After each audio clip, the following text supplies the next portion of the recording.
Breaking news. President Donald Trump has removed Anthony Scaramucci from his job as White House Communications Director. Let's listen in live to NBC. The statement about the power of part. But Sean is a true American patriot. He's a military serviceman.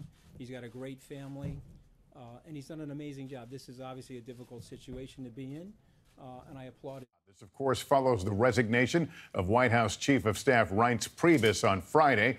Scaramucci caused a big stir last week with a profanity-laced attack on both Priebus and Chief White House strategist Steve Bannon. Today, Priebus' successor, General John Kelly, was sworn in as his replacement. Let's get right to White House correspondent Kristen Welker. Kristen, is this the case of the new Chief of Staff flexing his muscle early? It well may be, Lester. I just spoke to a source close to the administration who said that the thinking is this was something that the new Chief of Staff, General John Kelly, wanted to see happen. As you pointed out, Anthony Scaramucci last week unleashed that profanity-laced rant against two of the top officials here, Reince Priebus, as well as another top official here, and that enraged a lot of people within the administration. There was a sense that, as one person put it, it was a disgrace that someone used that type of language would be allowed to serve in the White House. And I think more broadly, Lester, there were concerns that that type of tactic was getting in the way of what the president wants to accomplish in terms of his domestic policy, getting health care passed, for example. Last week, the president, Republicans suffered that big defeat when it came to health care. And the sense inside the administration was that Anthony Scaramucci was focused on waging his own battles and not necessarily read in on some of the fine details to push some of the president's policies forward. So I think that that was part of the thinking, part of what led to this. Now, we are still waiting for an official statement from the White House, and the press secretary, Sarah Huckabee Sanders, is going to be holding her daily press briefing in just a short time from now. I anticipate she will give us more information, but this is a striking shakeup. Yet another ouster here within the Trump administration. This makes about 10 high-level officials, Lester, that are out after only just 6 months of the president being on the job. Lester. All right, Kristen Welker at the White House for us. Thank you. We will have full coverage throughout the day on MSNBC and on NBCNews.com. And, of course, our team working up a complete wrap-up for tonight's NBC Nightly News. For now, I'm Lester Holt. Have a good day, everyone.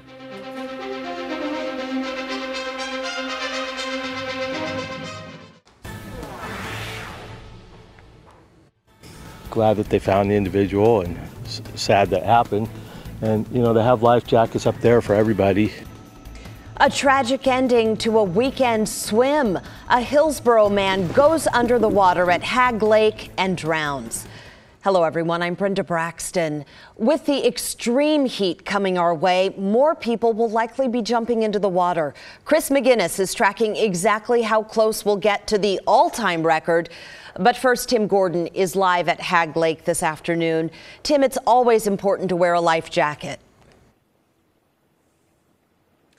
Brenda, it really is. Deputies pulled the body of a man out of the water here very early this morning. His name is Mark Cuddigan, the drowning victim. They say it does not appear he was wearing a life jacket.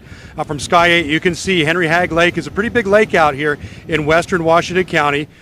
Mr. Cuddigan was swimming with a friend yesterday evening at a place called Bobcat Cove. That's just a little north of us here at the Sea Ramp Recreation Area. The friend called 911 after Cuddigan went underwater and did not come back up. The search started last night and ended up with deputies finding his body about 2 this morning. Clayton Creasy has been fishing out here for 15 years.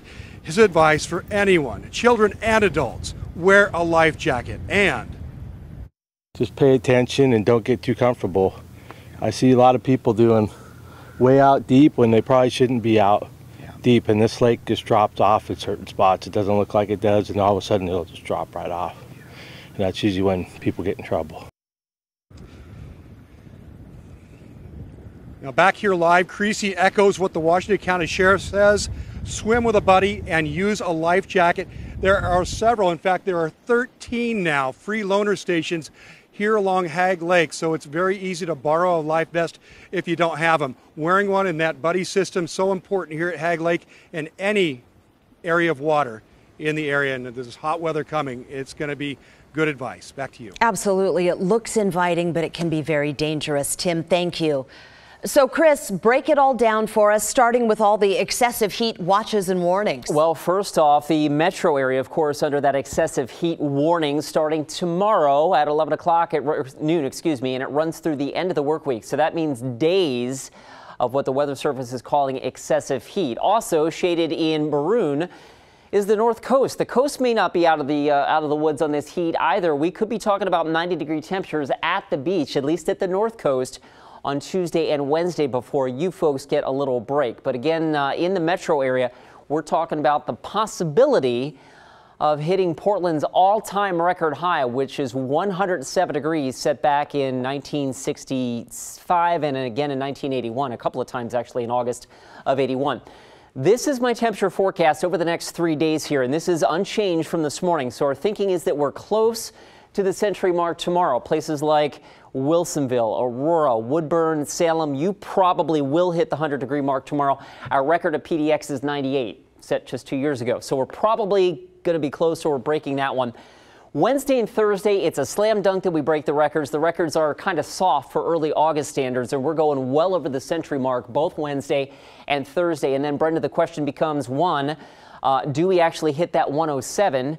Which would tie the all-time record? And then secondly, when do we get out of this excessive heat? And right now it looks like Saturday at the earliest is when we'll see this heat wave break. I will break that down in more detail. We've got Futurecast queued up. I can walk you through day by day how those temperatures shape up across the viewing area coming up in just a few minutes. Okay, thank you, Chris. Sounds good. Well, the heat is forcing some food trucks to change their hours or completely shut down for employee safety.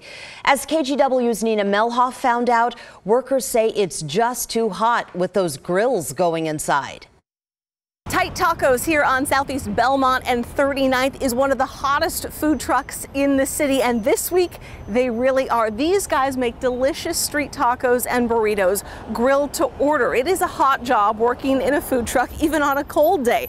The exhaust fans, no air conditioning, and hot grills keep employees warm, but temperatures in the 90s and 100s, it's just too much. That's why Tight Tacos and others will be changing their hours this week to keep employees safe. Instead of serving up lunch, they'll be closed all day and open for a late night shift, 6 to midnight.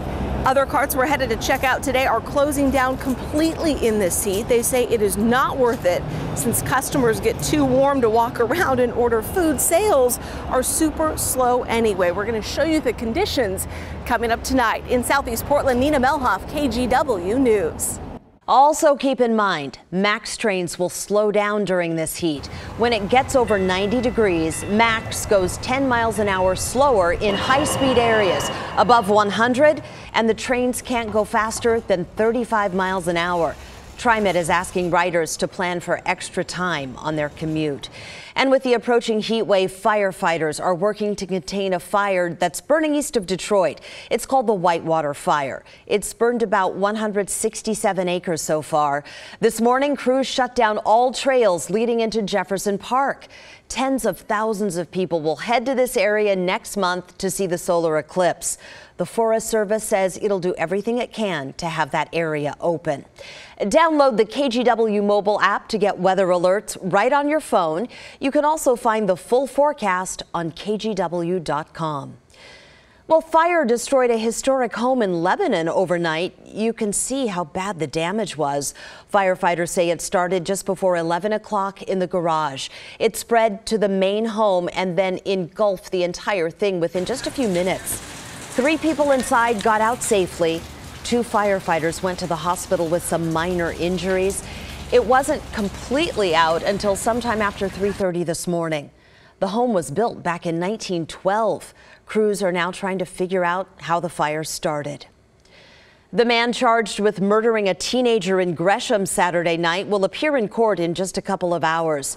This is 20-year-old Isai Guzman Ramirez.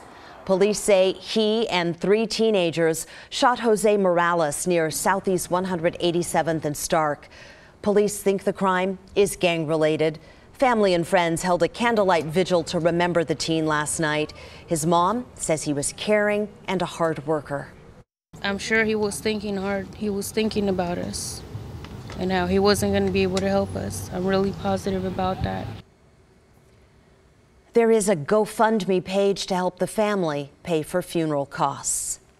We do have some good news this afternoon. The mother hit by a car in the parking lot of a Vancouver Safeway is improving. She's now in fair condition. Police say a Safeway employee was parking when he suddenly accelerated, drove through a hedge, and hit the mother and her 2 kids. People immediately jumped in to help. I ran to my car and got my jack, and we lifted it up. Thank God there's other people there to help comfort the kid. And the kid was probably under the car for 3 minutes total. Okay, the kid he was talking about is a 3-year-old boy. He was pinned under that car. He's now in serious but stable condition. The other child is 21 months old. He's in fair condition. Clark County deputies say the 18-year-old driver was not impaired, and right now he doesn't face any charges.